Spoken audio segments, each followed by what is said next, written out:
Welcome in, everybody, to another edition of the Flagship Podcast.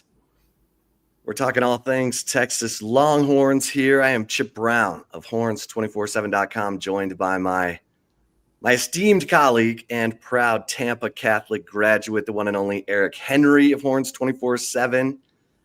E. Henry, we got a lot of things to get into.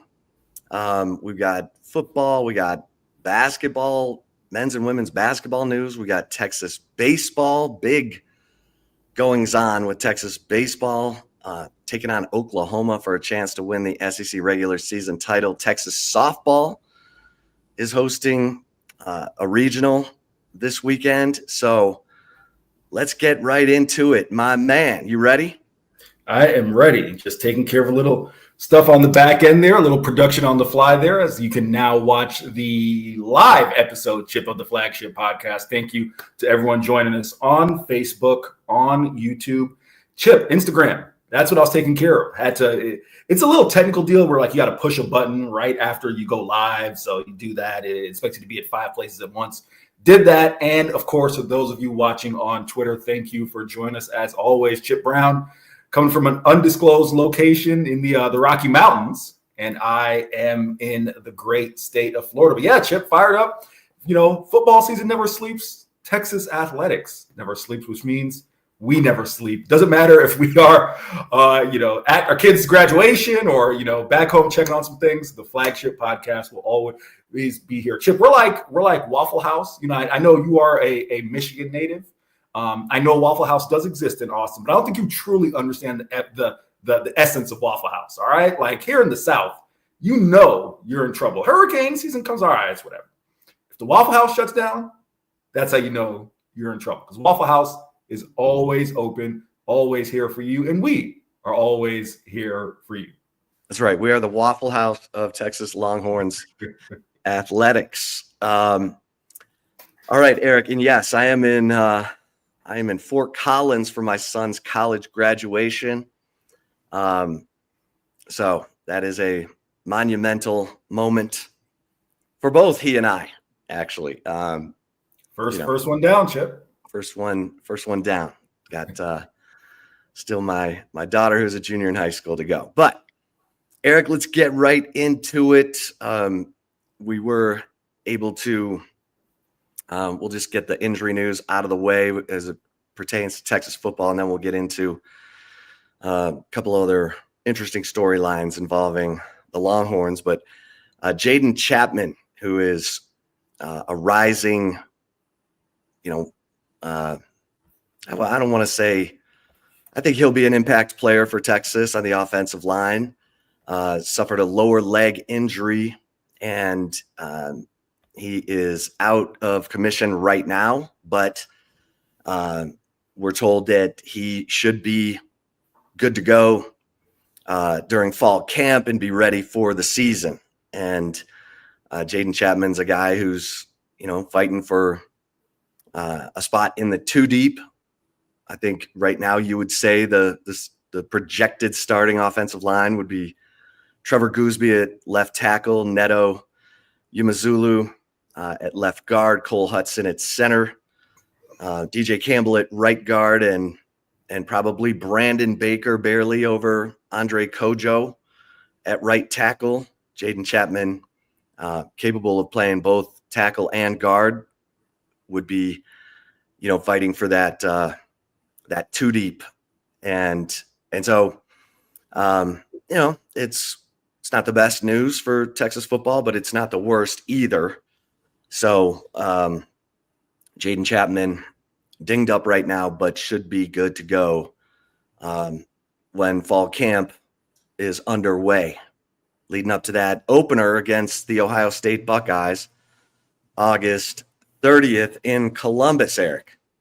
Yeah, Chip, you pretty much covered all the bases there. Well said. I'll just kind of tack on to what you said there, right? I think with an offensive line, as you're reshuffling, we've talked about it ad nauseum on the podcast. You lose 4 starters from last year's team. Everybody counts. And to be clear, everybody and every single body counts that's available, right? Listen, you take a look at Texas last year. How many times, Chip, did we see Cole Hudson rotate in at times, whether it was on the interior of the offensive line or a Trevor Gooseby who had to step in against A&M? Inevitably during the year, while it's not quite the same as like defensive tackle, defensive line, you're going to end up playing, beyond your 5 starters at this level. You should, right? If you're at a lower level, maybe you don't have the depth to do that. And then you got to run those 5 guys out there every single snap. But, at Texas, you may rotate in, a series or 2, or for whatever circumstances, a reserve and play 6 or 7 offensive linemen, per game, right? Whether it was the Malik Agbo role, it could even be that of, the heavy tight end. So every single body on the offensive line counts. And Jaden Chapman, as you mentioned, is a guy who was fighting to get into the 2 deep. So good to hear, Chip, from your sources who you've reached out and spoken to, that he should be back in time for fall for Texas. I think, and this is just my curiosity, again, we don't have to belabor the point too long, but my curiosity, especially with offensive linemen, Chip, always wonder, for guys who haven't played a ton and, are really coming into their first extended playing time or first real opportunity at extended playing time, just how much does every single thing going right in the offseason, staying healthy, being in shape, like, do those things even take more of a paramount measure of importance as opposed to a skill guy who, and I'm not demeaning or diminishing what you need to do on the offensive line, but if you're, a wide receiver or defensive back, right, like you've been running routes and doing stuff your entire life, as opposed to some of the skill things that you're trying to take a young offensive lineman who hasn't played a lot of football, at least at this level, and round out those things. So again, not trying to make a mountain out of a molehill. I'm sure he'll be fine by the time fall rolls around. Kyle Flood will get him up to speed for whatever he may have missed in the offseason. But as we know, Chip, summer conditioning in Austin, it's important for a reason. As both of us are not in Central Texas right now, but I took a peek at the weather there, and it is not cool, to say the least. Yeah, I mean, that early, nice, sort of non-conventional May weather that we had is gone. It is now, we're living in a microwave oven, like normal for Texas summer. But yeah, and the competition is fierce. We know Nick Brooks at tackle has come in and made a really good impression with Kyle Flood. Nate Kibble on the offensive line at guard. The competition is fierce. You got Connor Robertson and Daniel Cruz fighting it out at center with Cole Hudson. So every rep matters right now, because there are projected starters, but there are not established starters outside of DJ Campbell.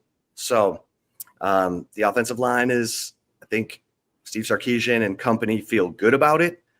But look, you lose Calvin Banks, you lose Cam Williams, and you lose Jake Majors, who's been your center for 5 years. And there's newness, there's new chemistry and camaraderie that needs to be developed. So we will keep you posted on that as summer conditioning begins in June. Eric, this is the off season. We get to do a little deeper dive into some of the newcomers who are arriving, and had a chance to catch up with Mason Shipley, the Texas State transfer kicker, who's headed to Texas. And I hope people will get over to horns247.com and check out the Insider this morning, because what a interesting story. First of all, Mason Shipley is an identical twin, and his identical twin. And when I say identical, Eric, like the people, the coaches can't tell them apart. Maybe Mason is like a fraction taller than Matthew Shipley, but they rotated as the high school kicker, kickoff. While they were at Liberty Hill High School, they literally, one would kick the field goal attempt, and then the next time the other would. and their numbers were very similar. But Matthew got the scholarship offer after performing well at a Coles kicking camp. He got a scholarship offer from Hawaii, and he goes off to Hawaii. Mason did not get an offer and had to pay his own way. In fact, he didn't even enroll in college in the fall when his brother Matthew started. He was working at Discount Tire, sending out more videos of himself, trying to get on somewhere, and ends up going to Oklahoma State as a walk-on, but they had just brought in another transfer from UNLV. He gets beat out. Then he goes to Texas State, and he's on the same team with Jake Bates, who's now the kicker for the Detroit Lions. Jake Bates got beat out by Seth Keller, who ended up having a great season for Texas State, transferring to Kansas, becoming an all-conference player. Jake Bates transferred to Arkansas as a kickoff specialist and then goes to the UFL and onto the Lions. And after that, 2022 season, Mason Shipley was ready to hang it up because, he's paying his own way. He's not getting a chance, but then they bring in a new special teams coach, Daniel DePrato at Texas State, who says, hey, trust yourself, trust the process. And in 2023, he kicks a perfect 15 of 15 field goals and becomes, an all-conference player. And the rest is sort of history. There's more to it, and I hope people will get over to Horns247 and check it out. But, talk about patience, waiting your turn, sticking it out, continuing to believe and trusting the process, Eric, because he had Oklahoma and Texas fighting for him in the transfer portal. He made the decision, by the way, to get into the portal after Daniel DePrato took a job at New Mexico, and he looked around and said, "You know what? I'm gonna see what else is out there." And Oklahoma pounced on him, and then Texas was able to get Mason Shipley to head about 45 miles up I-35 to Texas, where he'll be the man this fall. Yeah, Chip, first of all, give a shout out to Dan DePrato. Really, for those who are not familiar with him, a really rising star in the coaching profession, especially well-regarded special teams, actually was appointed when Charlie Strong was relieved of his duties at USF. I think 4 or 5 games left into that season. Dan DePrato took over. Charlie Strong. Let's try this again. Jeff Scott. Sorry, I'm way off there. That's a different era. Jeff Scott was relieved of his duties. Dan DePrato took over as the head coach. That shows you how highly regarded he was there in Tampa. I had a chance to see Mason Shipley, Chip. 2022, the year before Dan DePrato got to Texas State under G.J. Kinney, Mason Shipley set then a Texas State program record. I want to say it was a 53 or 54 yarder he hit. His only attempt that year, nailed it against FIU week 2 at home. I was like, saw that. I was like, man, remember that kick? It was like right before halftime, Chip. Someone would like say, quote unquote, the meaningless spot, right? But how many times have you seen, that kick fall short and the opposing team, is able to generate some momentum? Nah, he drilled that one with his leg, nailed it with room to spare. It's like, man, that guy's not the starting kicker. Then the next year, so he gets the opportunity and takes off. So yeah, I think, Chip, again, as you mentioned, get over to Horns247, check out the Insider today. And maybe, I don't want to overstate these things because this isn't a knock on Burt. It's, pressure is relative in my mind, Chip. And I'm not trying to psychoanalyze anybody, but if you've had to work at Discount Tire and hopefully Discount Tire, listen, I'm not pushing for anyone to get NIL, but there's a tailor-made NIL deal right there. But if you're working at Discount Tire and you're just trying to, fight and claw your way, like for everyone who has said, oh man, can he handle the pressure of kicking a DKR? Can you handle the pressure of having to get up and work at Discount Tire every day, trying to get an opportunity, right? So I think that kind of shows some character, Chip, as he makes his way to the 40 acres. Yeah.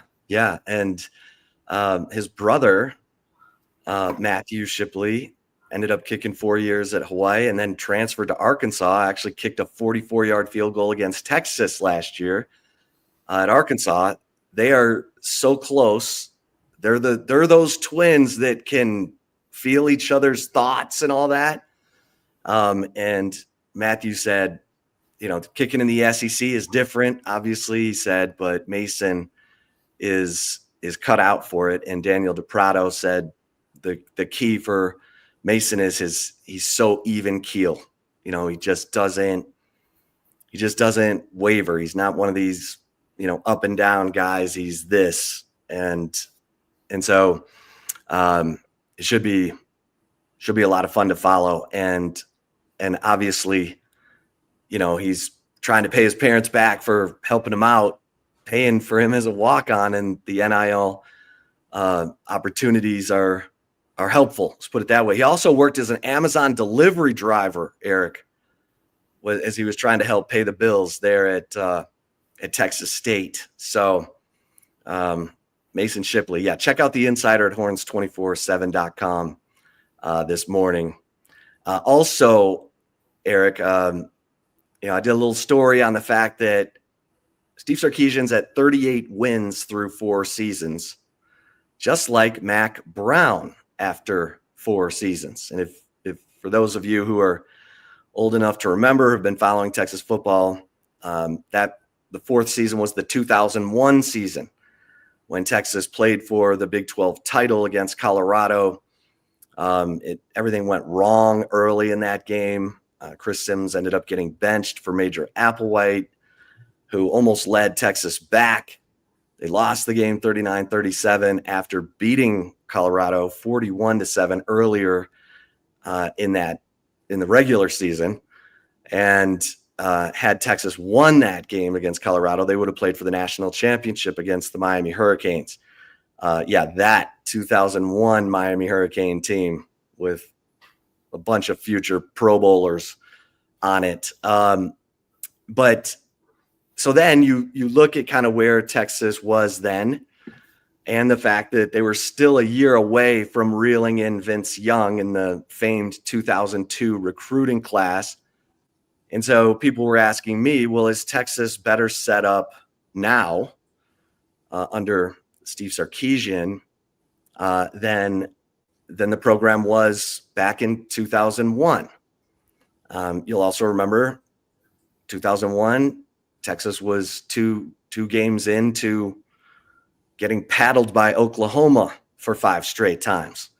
And so, you're looking at it, you're trying to say, okay, who's better set up? Obviously the environment of college football is totally different, Eric, with NIL and the transfer portal, but I would give the nod to Steve Sarkisian right now. Because he's adapted so well to those new variables, the NIL and the transfer portal. And B, I think he's got them better set up in the trenches. I think they're better on the offensive line. Obviously, the defensive line has been very good, and we'll see how the 5 transfer defensive tackles work out.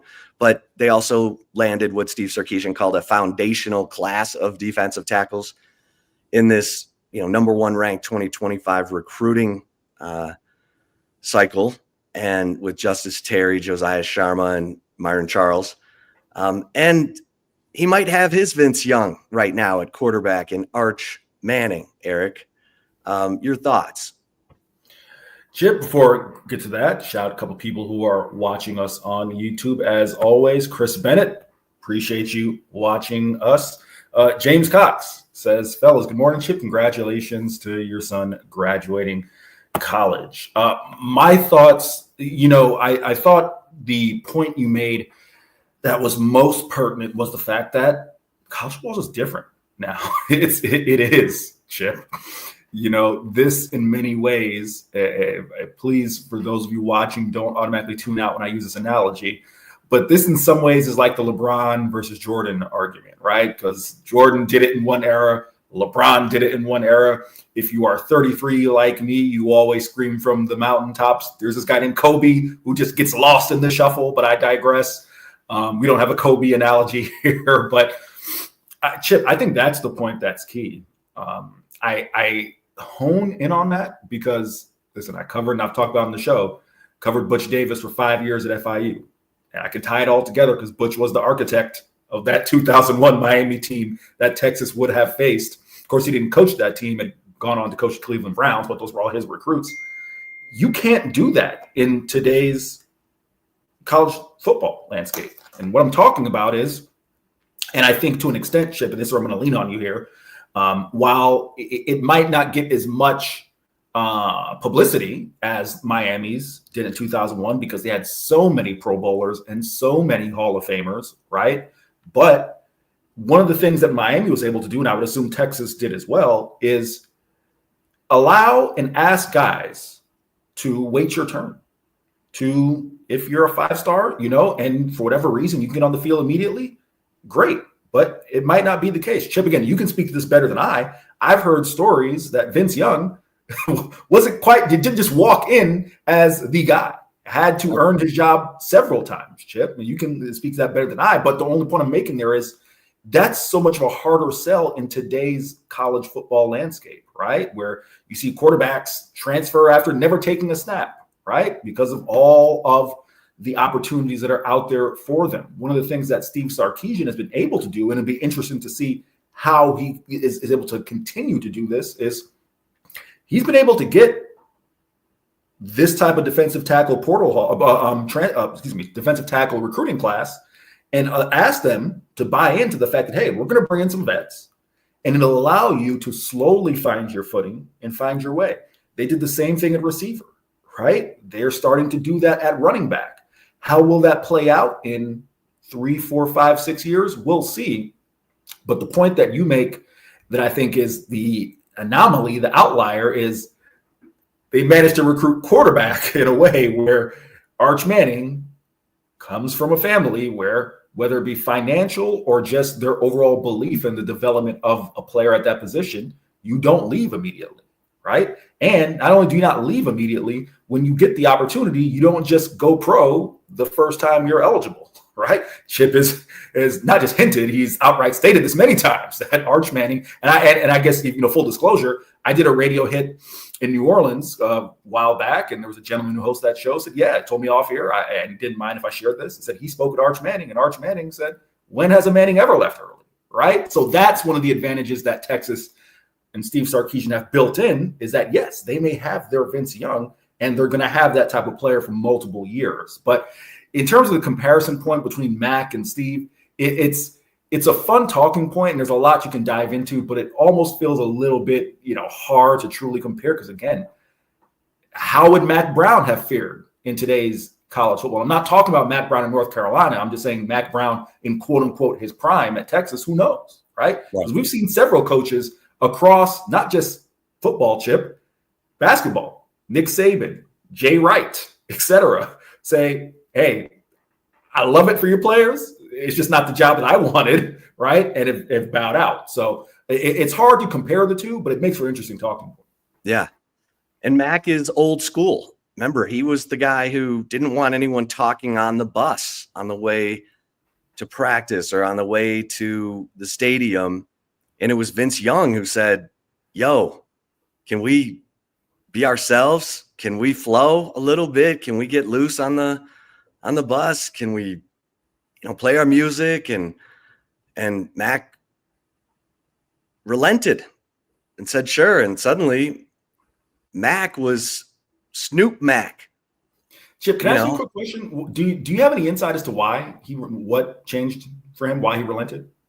Because of Vince, because of VY. I mean, VY was at the point where he was earning his stripes. He was winning big games. And that 2005 season, Mac was, I'll never forget it. Talking to Brian Robinson about it, Mac came out one day to practice with his hat slung ace deuce and, with his shorts low on his hips, and was talking to B-Rob about 50 Cent. And, Mac was having the most fun he's ever had. In that 05 season, he said it was the easiest year he ever had in coaching because he obviously had such a great leadership group, and they took him on a ride. and it was amazing. But Vince Young transformed a coach, a program, an athletic department with his force of nature, force of will, and it was amazing to watch. Vince Young, one of the two best college quarterbacks I've ever seen in my lifetime. Tommy Frazier, the other, at Nebraska. Those guys were just different. When they stepped on the field, they knew they were going to control the game, and they did. And so, yeah. But Mac was old school, so I'm interested, to try to project what the 2001 Mac, how he would be, right, coping with NIL and the transfer portal. We'll never know, but I do feel like Steve Sarkisian's done a nice job of fortifying the trenches, because we all know Texas kind of lost its way under Mac the second half of his tenure by not hitting on the offensive line in terms of recruiting and even at quarterback. After the Colt McCoy era, it was a bit of a journey, bit of an odyssey. But, if you keep it focused squarely on where the program was and, coming off the 2001 season, I think it's an interesting conversation. All right, we'll move on because we've got a lot to get to, obviously. Let's get to baseball, Eric, because they're taking on Oklahoma in Norman. This is the last regular season series of, this is the last regular season series, and Texas needs to win one more game to clinch the SEC regular season championship, which is just amazing when you consider there were 7 SEC teams in the top 11 to start the year, and Texas was not one of them. But Texas had the 5-game lead. Going into that Arkansas series, they got swept. Then they dropped the Florida series, but there is some big news, as you reported last night.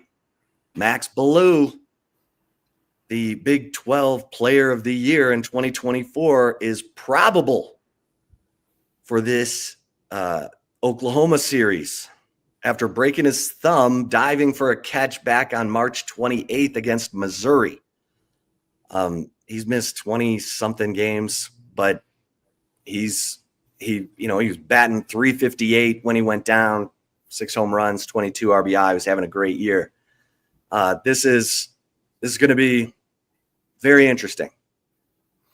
Yeah, Chip, listen, there's no need to remind the audience of who Max Ballou is and who Max Ballou was, so we'll skip all of that. I'm going to dive right into the meat and potatoes of the conversation that I think is a really interesting one. Yes, Max Ballou listed as probable. Jim Schlossnagle said prior to the Florida series that they're hoping, they're optimistic that if his recovery, his rehab continued in the way, in the manner that it was, he would be probable for this series.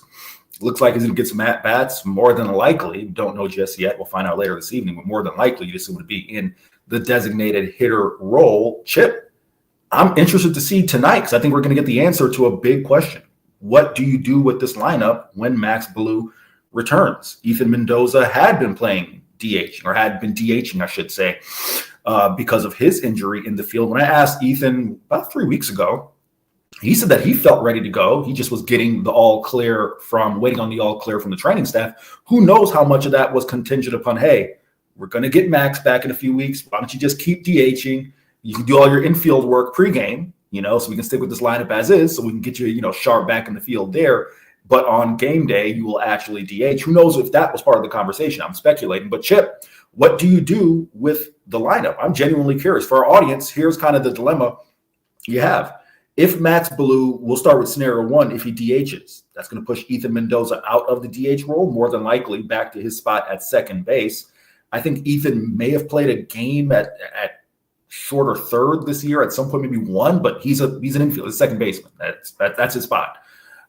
Casey Borba, right, has been playing third base. You'd kind of been tinkering with Adrian Rodriguez at second.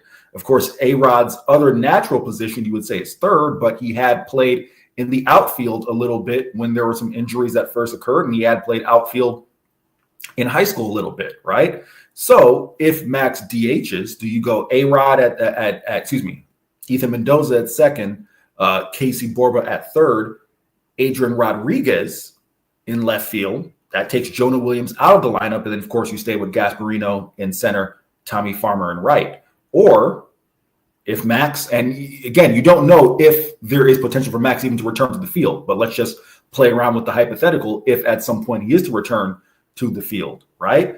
Then what do you do with the DH role? Because Max Blue is going to be in the outfield. So your outfield is going to look like Blue, Farmer, Gasparino, unless you feel you pull Farmer. And if you're truly Jonah Williams trained, then I guess you can tinker around with the idea of Jonah in right outside of Tommy Farmer there, right?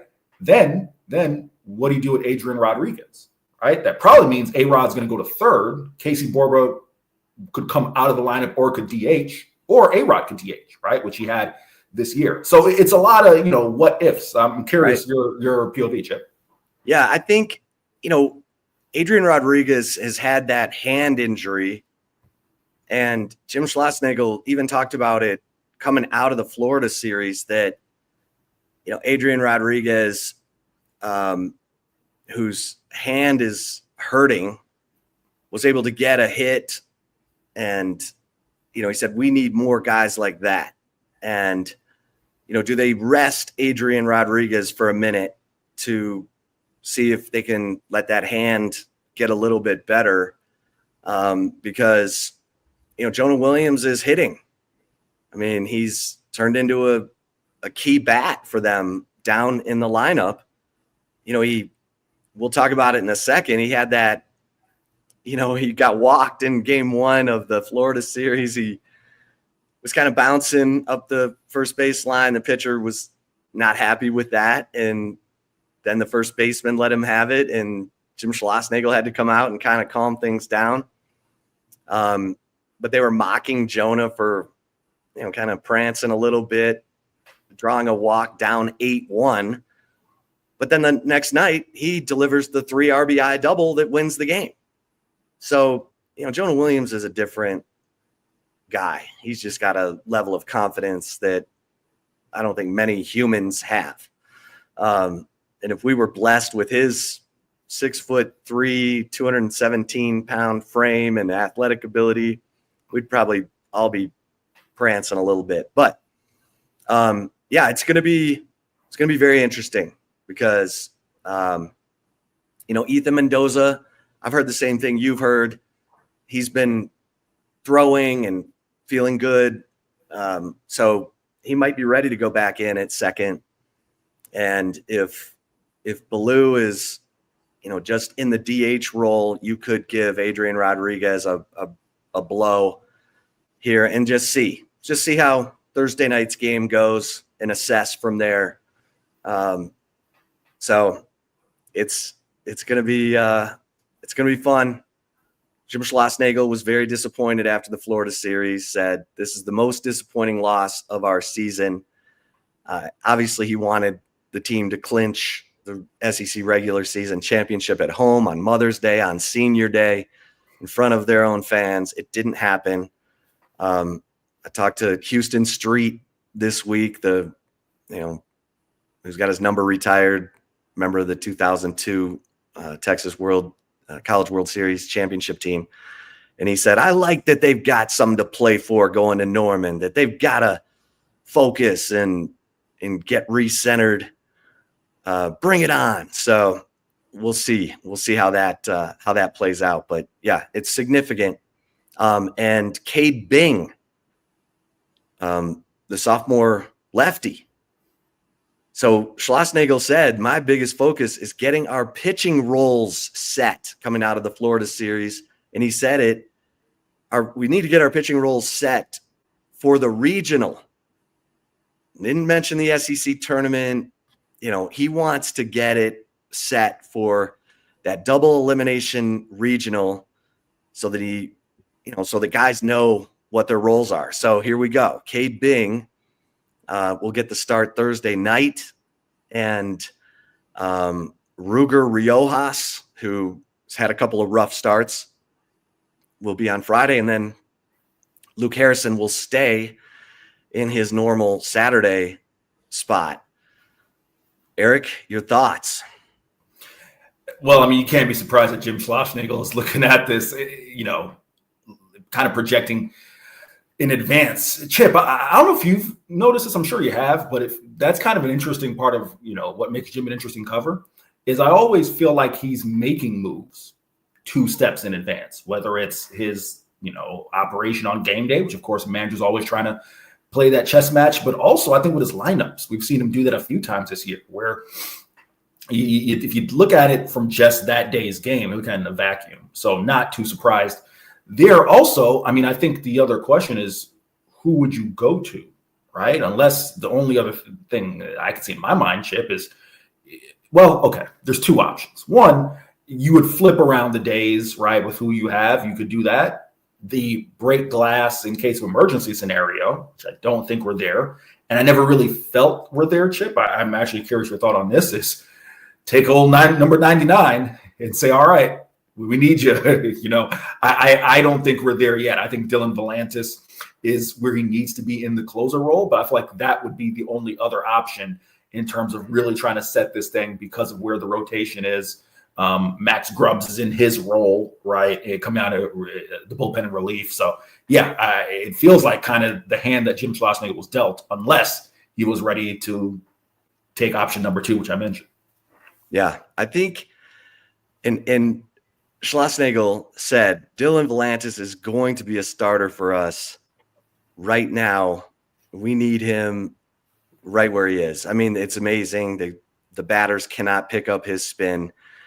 He's been so good. He's on track to, he's broken the Texas freshman saves record. He's got 12. The record is 16. I mean, who knows? This kid's doing amazing things. But he mentioned Thomas Burns. He mentioned Grayson Saunier. So I think he's going with Cade Bing because Bing throws strikes. Bing's been really good. He had a game earlier this year where he threw 5 perfect innings of relief. I mean, he's capable. Can he do it on the road in front of a hostile environment? We'll find out. But yeah, you're right. Jim Schlossnagle, he's trying to win this SEC regular season championship and then make sure his team is ready. He's more concerned about the regional than he is the super regional, obviously, because the regional, it's 3 teams. If you win, you're in the winner's bracket, no problem. If you lose and you're in the loser's bracket, man, you can go through pitching in a hurry. So, yeah, that's going to be fun to watch this weekend. Also this weekend, Texas softball coming off the 14-2 drubbing by Texas A&M. Mike White sounding a little remorseful that maybe he didn't start Tegan Cavan against the Aggies and instead was trying to save her for the championship game against, OU. That championship game ended up getting rained out, so he saved Tegan Cavan for nothing. But they've got to pick it up because, Eric, the regional that Texas is hosting, Eastern Illinois, Central Florida, and Michigan all have 2 pitchers who are capable, which means watch out. Central Florida has a super freshman. Eastern Illinois has 2 pitchers who've pitched over 150 innings. I mean, they are a 2-pitcher team, but they've done it. And then Michigan, who no one had projected to win the Big Ten tournament, and they did. They're the hottest team coming into the postseason. I think they've won 6 in a row. So this is no easy, there's no guarantee. Let's put it that way, going in, that they're going to be moving on to the Super Regional. But they are a top 6 seed, which means if they win the regional, they will host the Super Regional. Your thoughts? Yeah, Chip, I'll just quickly kind of piggyback off what you said. Go check it out on the site, did a Q&A with a buddy of mine, Eric Lopez of D1 Softball. He talks about the fact that, as you mentioned, Chip, while Texas is clearly the best team in this regional, no cakewalks. Again, the last time Eastern Illinois and Texas met, which go back and check my notes here, I believe was 5-6 years ago, it was Eastern Illinois that walked away with the victory, Chip. The last time Eastern Illinois and Texas met was March of 2018 when the Panthers walked away with a 5-1 victory in Charleston, South Carolina. So by all means, by no means is this, a cakewalk. As you talk about, Michigan played well in the Big Ten. UCF, Cindy Ball Malone's done a good job with that program. They've rounded into one of the better programs, first in the American Athletic Conference, then found their footing last year in the Big 12, now rebounded and are heading to Austin. If you speak with people who are in the know in softball, that was a bit of a surprise, them leaving Florida, because there, of course, is, I believe, both Tallahassee and Gainesville, if memory serves me correct, Chip, Gators and Seminoles hosting regionals. But yeah, it's going to be super interesting. I'll just quickly run down a couple names to keep an eye on in that piece with Eric. One, right-handed pitcher Isabella Vega from UCF, Kendall Grover, who I think is the Ohio Valley Conference Eastern Illinois Player of the Year in that conference, and Lauren Putz, a utility player from Michigan. So a lot of talent coming to McCombs Field, Chip, and it'll be interesting. Again, all expectations that Texas can advance, but they're going to need some of their struggles, Chip. I mean, 7-7 down the stretch, as you talked about, right? Some of that stuff, you're playing in the nation's toughest softball league. It feels like rinse and repeat, Chip. We could say this: nation's toughest insert sport league, SEC, right? So some of that is attributed. You can attribute to that, but no, it's going to be an interesting regional to watch, no doubt, Chip. Yeah. We'll keep you posted on that over at Horns247, and then Texas basketball, Eric, set to open the season November 8th against Lafayette. I don't know that that's a mind-blowing development, but we now know who and when Texas is going to open its basketball season under Sean Miller. Well, Chip, remember, that's the home slate, because the season opener is tentatively the non-conference outing against Duke. So that will be the headliner. And then, yes, the home slate, 2025-26 home slate, Sean Miller's debut at Moody Center will be against Lafayette, the Leopards, struggling over the past few years there in the Patriot League. But no, as Chip mentioned, probably well needed, coming off of, the fact that they're going to open. Listen, Chip, and I guess I'll ask you this before we move on. In your time covering Texas, has Texas gotten very many neutral site men's basketball games like in the state of Texas? Because every time I kind of look and see these high profile matchups, like 3 out of the 4 times they played Duke, it's been in the Carolinas. The only other time being in New Jersey, right? Like, can Texas get one of those high profile games? I don't know. I don't know what the Spurs Arena is called now, but I remember it's the AT&T Center. Can they get it one of those there, or maybe even Dallas, Chip? What's it going to take? They played some of those games like against LSU and Houston. But yeah, can we just get a home and home with Duke? I'd like to go to Cameron Indoor, know? But yeah, they're going to play that in Charlotte, and then I guess the return trip will be not in Austin, Dallas or something. So yeah, let's get a home and home with Duke. I was at that game in New Jersey in 2005 when JJ Redick 41, and they blew out Texas was wearing their black jerseys. We never saw those black jerseys again under Rick Barnes. Yeah, I'm with you. Let's get that as a home and home. Some of the projections, the mock drafts are coming out. We now know the Dallas Mavericks are somehow, some way, they won the top pick in the not a conspiracy theorist, Chip. No conspiracy there. Lord. And then the Spurs are picking number 2. So here's my question for you, Eric. Yes. Could Trey Johnson, who is projected to go number 5 overall to the Utah Jazz by CBS Sports, our mothership, could he go number 2 to the Spurs? I mean, they've got De'Aaron Fox. They've got Victor Wembanyama. They need a guy who can shoot it, space the floor. Your thoughts? I think it all depends on what you believe Trey's ceiling is, Chip. This draft is so weird. And I'm going to try not to go too long because we got to take it or leave it. Chip, I've heard people say that Cooper Flagg is a generational talent.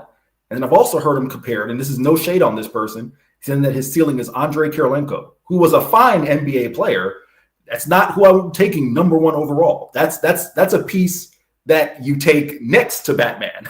That's not Batman, right? So I think it all depends on what you think of Cooper Flagg and what Dallas does with that pick. I know I joked earlier about conspiracy theory, but listen, they're in a scenario now where there's this guy in Milwaukee, you may have heard of him, Greek Freak, who is open to hearing offers. And I'm sure he would like to play in a state with no income tax and play alongside a couple superstars. Is there a scenario that Nico could trade that number one pick, right? So I'm only presenting that as to say, if that happens, then the draft board is kind of shaken up a little bit, right? I mean, Flagg is going to go number one, but it depends on where he goes. So then maybe you can see a scenario where Trey Johnson can move up. I don't think Trey coming in at 6'4", as opposed to 6'6" that he was listed at, is a big deal because, as you saw, Chip, covering this team last year, Trey doesn't have an issue getting his shot off, and his wingspan is very long. His wingspan is much longer than that of a 6'4" man. So it's not like, he's going to get tied up in that sense. But I know I've gotten ridiculed by this by fellow members of the Texas beat. The main difference is the player I think Trey's ceiling is, that player was a lefty. However, I think Trey Johnson is Michael Redd. I just do. I just think he's a guy who, Michael Redd, for those who played with Milwaukee, played with Seattle, was a two-time All-Star, if memory serves me correct, guy who scored north of 20 points 4 or 5 times in his career. I think that's his ceiling. And in my mind, based on what San Antonio has on their team, that'd be a nice fit. I guess I'm just wondering, is, Dylan Harper, for example, is that too much of, quote unquote, the traditional NBA, developmental type talent that you can't pass that up in lieu of maybe a more well-rounded player at this point in his career in Trey Johnson? Yeah, it's going to be fun. It's going to be fun. All right, Eric, women's basketball real quick. Aaliyah Moore, this is an interesting development. So Aaliyah Moore, 6'1", power forward. They really could have used her down the stretch against South Carolina because she's the type of player that doesn't back down. She is going to undergo surgery on both knees, I believe May 23rd. So in 8 days. And her recovery will be a year. But the plan is for her to come back for her redshirt season in 26-27. Obviously, there's a lot going on there, but that is the plan right now. So Aaliyah Moore probably won't even be on the roster next year, but the plan is for her to return in 26-27 to play with Vic Schaefer's Longhorns. And Aaliyah Moore, we've seen her be brilliant when healthy. So best of luck to her in these surgeries, because they are not they're not easy surgeries. So Eric, you ready for some take it or leave it? Chip, I am ready for some take it or leave it. All right, then let's do it. Who is serving first? You are serving to me, sir. Okay. Take it or leave it. Number 1, Arch Manning is one of the top 5 quarterbacks in college football heading into this season. Eric, take it or leave it. Whew. This one coming hot and fast right at you, right out of the gate. I am going to leave this, Chip. That doesn't mean that I don't think that he will, I don't mean that I think that he won't be at some point one of the top 5 quarterbacks. But is he that now? It's hard to put a guy who's only had 2 starts in the top 5. And don't ask me to name which 5 I take right now. I just know it's not that I don't believe in Arch. I just Chip, I've been consistent about this. You can attest. Let's just let it play out organically. I was never a believer in the Heisman, candidacy last year after he came in against UTSA. I don't want to just put that, on him right now. So I think at the end of the year, be top 3 probably, yes. But heading into the season, I'm leaving it, Chip. What says you? Yeah, I don't know. I go back and forth on this. I just have a feeling about Arch. And I know we can't base it off of what we saw of him against UTSA in relief. We can't base it off of him with his start against ULM and Mississippi State. But the guy, everything I hear is his deep ball is absolutely legit. If that's true, and we did see that against UTSA, good God, 75 yards to Ryan Wingo, 51 yards to Isaiah Bond, then he is the perfect quarterback for Steve Sarkisian's offense, because we know the deep shots they're coming, they're going to be there, and if you hit them, you can demoralize a defense and separate yourself. So I'm gonna take this. I know that's probably Chip's being a homer, but I think his ability to move around in the pocket and find time to get that deep ball off is going to be the difference maker for Arch Manning this year. So I'm going to take this. All right, let's go to take it or leave it. Number 2. Chip Brown, Texas baseball wins at least one game against Oklahoma to clinch the Southeastern Conference regular season title. Take it or leave it. I'm taking this because Jim Schlossnagle knows how to push the right buttons, and him coming out and saying this is the most disappointing loss we've had was his way of telling his leaders, get it together here. I need more competitive at bats. I need a team that looks like it wants to win a championship. And I think they got their wake-up call. It's not going to be easy. Oklahoma's got excellent pitching. They're at home. It's a challenge, as you mentioned. Texas has had they've lost 5 of their last 6 SEC games. But I think they got their wake-up call. I'm going to take this, Eric. How about you? Chip, I'm going to take it as well. I'll just be quick and say this. I asked Jim Schlossnagle, I cannot remember exactly prior to what series it was, but let's call it a month ago. And this is a question I like to ask a lot of first-year coaches, right? When you get to this point in the year, are you at a point where you have to continue to emphasize how you want things done? Or because these guys have been with you for darn near an entire season, they know, right, Chip? And maybe, I'm not saying that the players fell short because they've exceeded expectations in my mind this year, but maybe this is just that kick in the pants that they need, right? To remember, as I've said publicly, if there's one thing about Jim Schlossnagle you'll learn, you're going to do things the Jim Schlossnagle way, or there is no room for you on this train. It's plain and simple, right? So maybe this is the kick in the pants they need to get back to doing things that way. I will take it, Chip. Okay. All right. Take it or leave it. Number 3, Eric, Texas softball wins the Austin Regional this weekend against Eastern Illinois. You got Central Florida, your Central Florida Knights, the Michigan Wolverines. Texas softball wins the Austin Regional this weekend. Take it or leave it. I'm taking it, Chip. I know, and again, shout out to Eric, who does a great job with D1 softball, who, said, hey, Texas can't solve some of the issues, specifically pitching. That's been a little bit up and down, right? Down the stretch.